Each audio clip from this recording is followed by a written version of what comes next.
Bapak, Ibu, dan saudara-saudara yang dikasihi Tuhan kita Yesus Kristus, kita akan memulai ibadah kita Partangyangan Week. Karenanya sebelum kita masuk dalam ibadah kita, marilah kita bersaat teduh sejenak.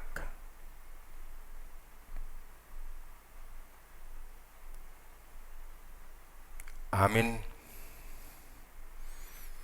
Kita bernyanyi dari buku Ende nomor 11 ayat 1 dan ayat 2, Ahama Edehonoku.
Di dalam nama Allah Bapa dan nama anaknya Tuhan Yesus Kristus dan nama Roh Kudus yang menciptakan langit dan bumi.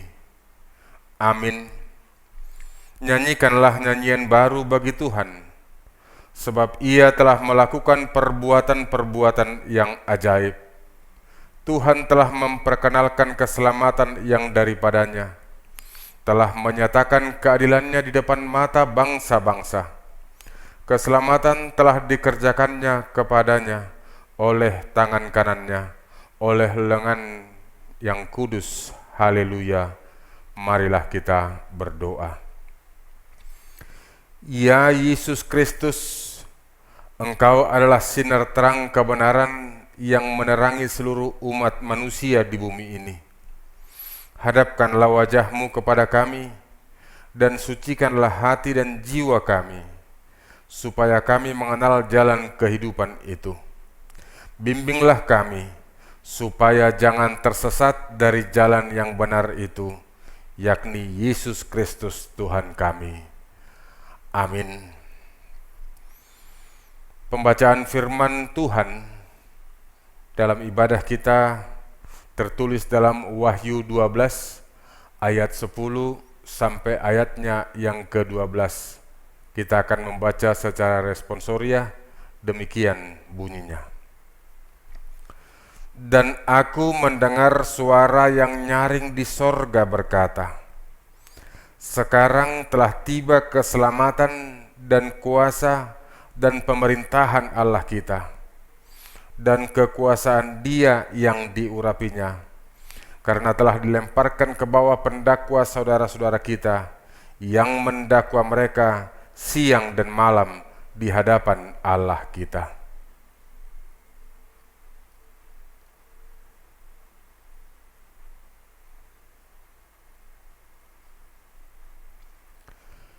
Karena itu, bersukacitalah, hai sorga, dan hai kamu sekalian yang diam di dalamnya. Celakalah kamu, hai bumi dan laut, karena iblis telah turun kepadamu dalam geramnya yang dahsyat, karena ia tahu bahwa waktunya sudah singkat. Demikianlah firman Tuhan. Berbahagialah orang yang mendengar firman Allah serta memeliharanya. Amin. Kita bernyanyi dari buku Ende nomor 30 ayat 1, Yesus lehon hatorangan.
Kasih karunia dan damai sejahtera dari Allah Bapa kita dan dari Tuhan Yesus Kristus menyertai kamu. Amin.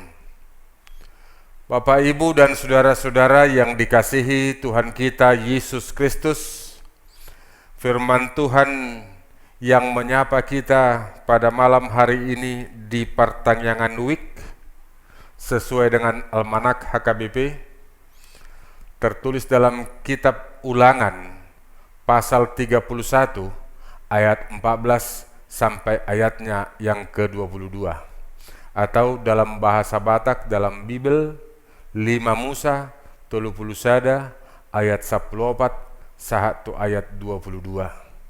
Saya akan membacakannya dalam bahasa Indonesia, demikian bunyinya.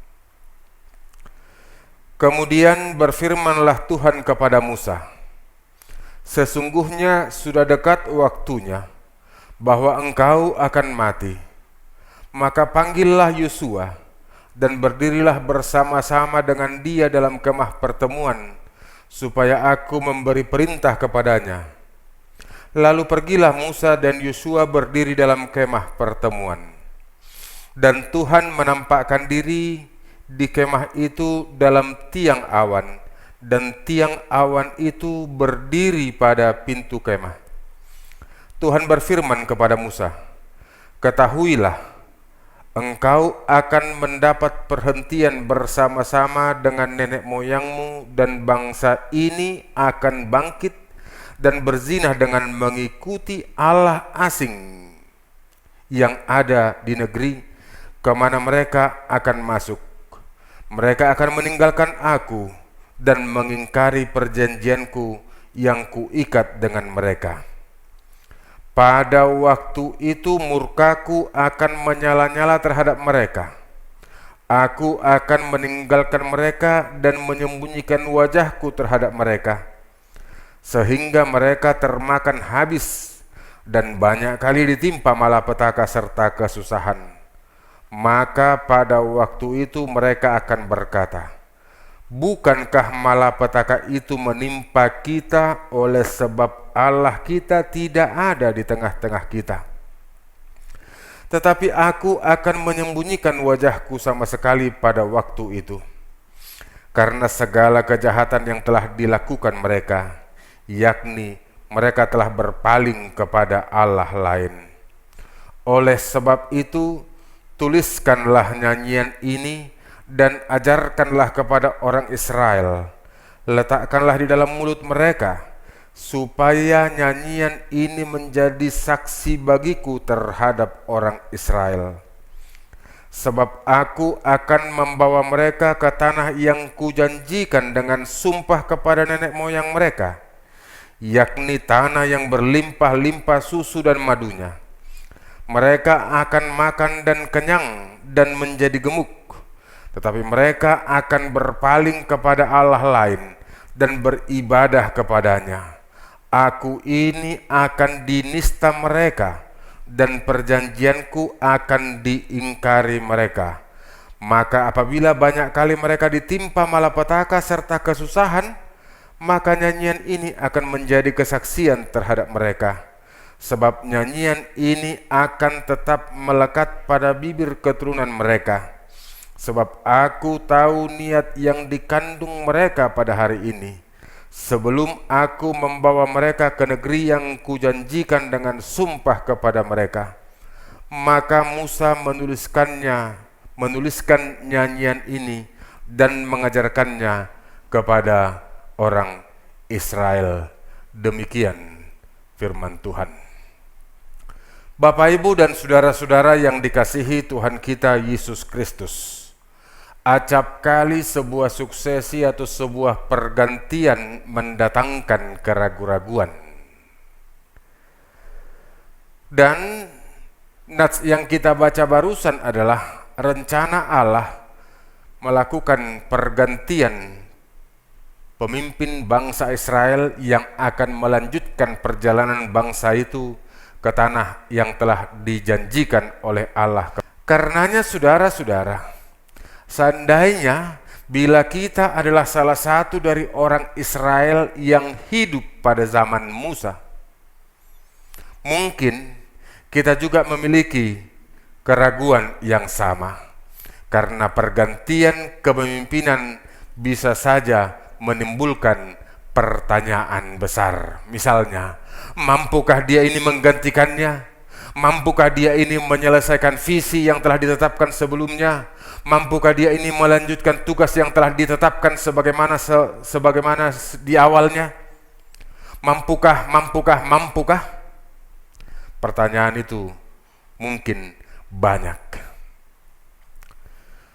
Saudara-saudara, karena itu Tuhan memerintahkan Musa untuk mengajarkan dan menjelaskan kembali kepada umatnya, yakni bangsa Israel, tentang kasih Allah, tentang penyertaan Allah dalam perjalanan kehidupan umatnya sepanjang perjalanan itu, agar umat Allah mensyukuri penyertaan Allah sepanjang perjalanan mereka, sepanjang perjalanan yang telah mereka mulai dari tanah Mesir. Dan kepada umatnya diberikan dua pilihan.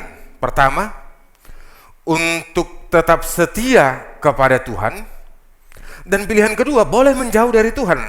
Tetapi masing-masing memiliki konsekuensi, masing-masing memiliki akibat. Apabila dipilih tetap setia, maka firman Tuhan mengatakan, mereka akan mendapatkan kehidupan, mereka akan mendapatkan sukacita, mereka akan mendapatkan berkat. Namun apabila mereka memilih menjauh dan tidak setia kepada Allah, maka upahnya adalah maut, kematian, dan tidak diberikan umur panjang di bumi yang diberikan oleh Allah kepada mereka. Oleh karena ini adalah sebuah pergantian, dan dalam perjalanan telah banyak bangsa Israel yang lahir di perjalanan dan tidak ikut dalam fase pertama ketika Musa menerima hukum Taurat. Maka Allah mengingatkan Musa kembali untuk memberitahukan kepada generasi yang berikut. Karenanya kitab Ulangan ini, Bapak, Ibu, saudara-saudara, semacam resume, semacam intisari dari hukum-hukum Allah. Karenanya salah satu cara yang ditempuh oleh Allah dan diperintahkan kepada Musa ialah dengan mengajarkan nyanyian pujian akan penyertaan Tuhan dalam perjalanan kehidupan mereka. Musa hendak mengingatkan kembali kepada generasi yang lebih muda, kepada generasi yang lahir di perjalanan, yang tidak ikut sejak dari awal, sejak saat bangsa itu menerima 10 aturan dari Tuhan. Karenanya ketika terjadi pergantian pemimpin akan memasuki tanah Kanaan, umat Tuhan diinginkan untuk tetap setia dan tidak menyimpang dari Tuhan, tidak terpengaruh oleh kepercayaan bangsa lain. Dan nanti di depan ketika mereka akan memasuki, Yosua dalam kitab Yosua kembali mengingatkan, pilihlah pada hari ini kepada siapa engkau beribadah. Dan Yosua tidak menantikan jawaban umat itu terlebih dahulu, tapi dia memberikan sebuah proklamasi. Dia memberikan sebuah komitmen, tetapi aku dan seisi rumahku, kami hanya beribadah kepada Allah. Alai anggoau dohot dongakku sajabu, ikon jahobado oluan nami.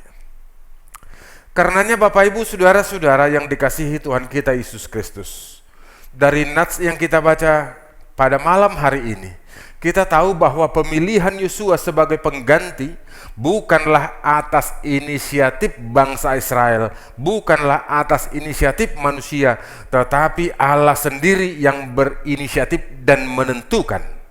Tentu Allah melihat kriteria-kriteria atau karakter Yosua dapat menggantikan Musa.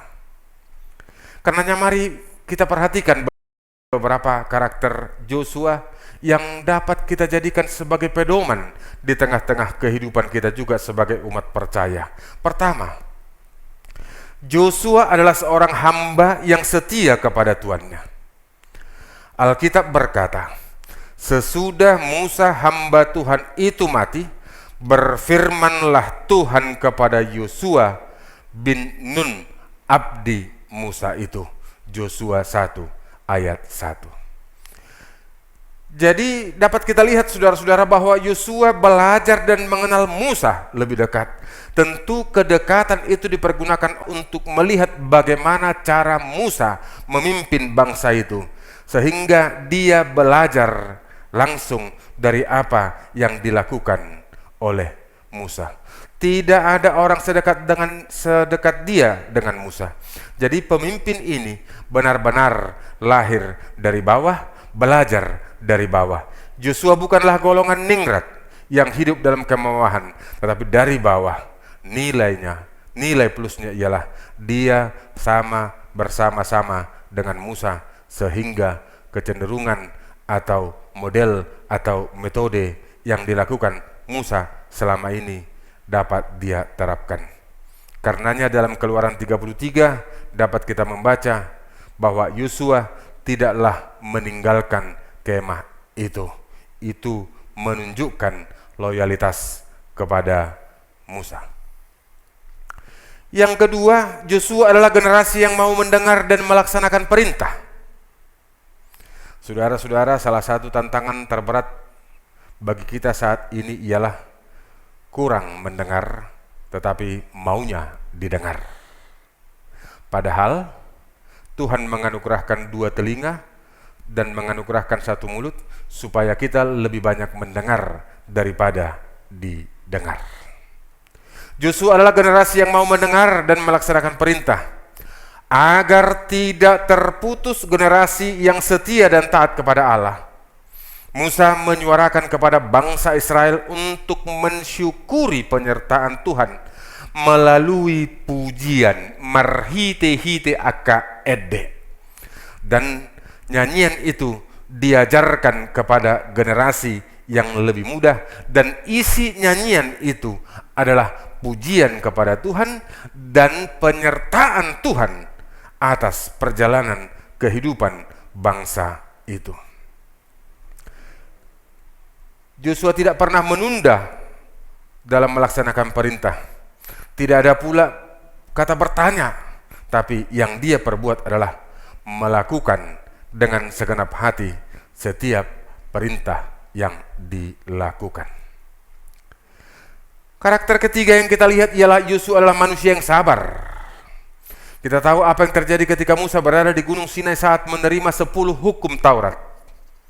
Semua orang Israel tidak sabar menantikan dan menunggu Musa, sehingga pada akhirnya mereka membuat anak lembu emas lalu disembah. Tapi Yosua bersabar dan menantikan Musa. Itu kita temukan dalam Keluaran 24. Apa jadinya bila Yosua juga tidak bersabar seperti kebanyakan bangsa itu dan ikut memberontak untuk menyembah anak lembu emas? Karenanya saudara-saudara, nilai positif karakter yang kita baca tadi tentu menjadi pegangan setiap orang percaya jika ingin maju, jika ingin lebih baik. Hamba yang setia, yang mau mendengar dan memiliki kesabaran. Memang Tuhan telah menetapkan siapa yang akan menjadi pemimpin. Tetapi tentu kita sepakat bahwa pemimpin itu tidak datang dengan sendirinya, tapi juga ada sesuatu yang proaktif dari diri calon pemimpin itu sendiri, yakni dengan mempersiapkan diri dan karakter. Karenanya saudara-saudara, baiklah firman ini menguatkan kita, memberikan pegangan kepada kita, memberikan keyakinan kepada kita bahwa bukan hanya bangsa Israel yang disertai oleh Allah, tetapi umat percaya sampai pada hari ini dan sampai pada akhir zaman tetap disertai, diberkati oleh Allah. Bukan hanya bangsa Israel diberkati melewati Laut Merah atau Laut Teberau, tapi umat Allah, umat manusia akan diberkati dan disertai oleh Tuhan Allah juga ketika kita melewati pandemi coronavirus disease 19 ini. Keyakinan kita, Tuhan akan membawa kita ke arah yang lebih baik. Oleh karena penyertaan Tuhan, kita bersorak memuji Dia dan nyanyikanlah nyanyian baru bagi Tuhan. Amin. Bapak, Ibu, dan saudara-saudara, setelah kita bernyanyi dari buku ND nomor 561 ayat 1, ND Honde Bata, nanti kita akan masuk ke dalam doa syafaat atau Tangyang Pangundianon. Pada saat Tangyang Pangundianon ada pokok-pokok doa di situ. Silahkan Amang Inang memilih salah satu dari tengah-tengah keluarga, dan selama doa syafaat, baiklah internet kita atau televisi kita atau handphone kita off-kan sementara sampai doa selesai. Setelah itu nanti kita akan lanjut dengan bernyanyi nomor 316. Kita Marede Mahita, kita bernyanyi dari buku ND nomor 561 ayat 1, Endehon Debata.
Kita masuk dalam doa syafaat atau Tangyang Pangundianon.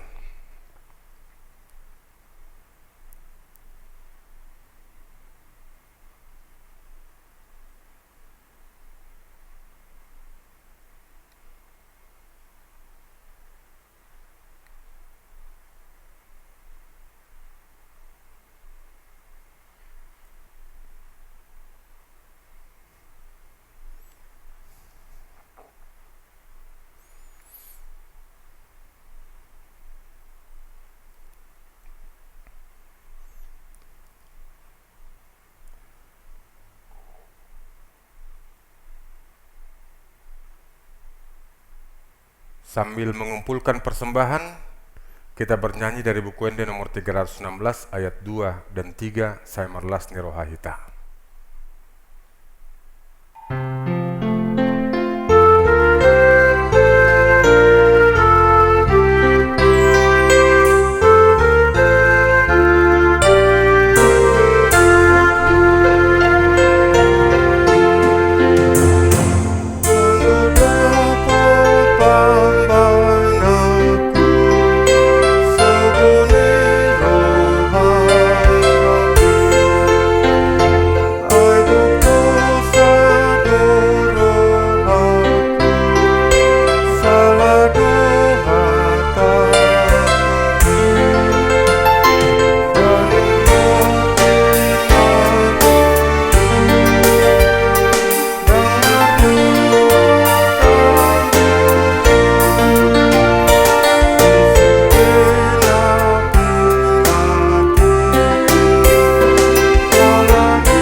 Marilah kita berdoa untuk menyerahkan persembahan kita kepada Tuhan.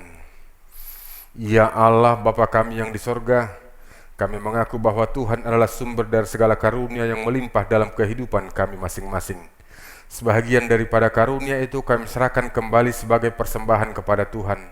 Terima dan berkatilah persembahan umat-Mu ini, agar dapat kami pergunakan untuk pekerjaan dan pelayanan kerajaan Tuhan di dunia ini. Bukalah hati kami untuk mengenal betapa banyak berkat dan karunia yang kami peroleh dari Tuhan, supaya kami senantiasa bersyukur kepadamu di dalam nama Yesus Kristus Tuhan kami. Amin. Kita bersama-sama berdoa dalam doa Bapa kami. Bapa kami yang di sorga, dikuduskanlah namamu, datanglah kerajaanmu, jadilah kehendakmu di bumi seperti di sorga. Berikanlah kami pada hari ini makanan kami yang secukupnya, dan ampunilah kami akan kesalahan kami, seperti kami juga mengampuni orang yang bersalah kepada kami. Dan janganlah membawa kami ke dalam pencobaan, tetapi lepaskanlah kami daripada yang jahat, karena Engkau yang mempunyai kerajaan, dan kuasa, dan kemuliaan sampai selama-lamanya. Amin. Anugerah Tuhan kita Yesus Kristus, dan kasih setia Allah Bapa, dan persekutuan dengan Roh Kudus menyertai kamu sekalian. Amin.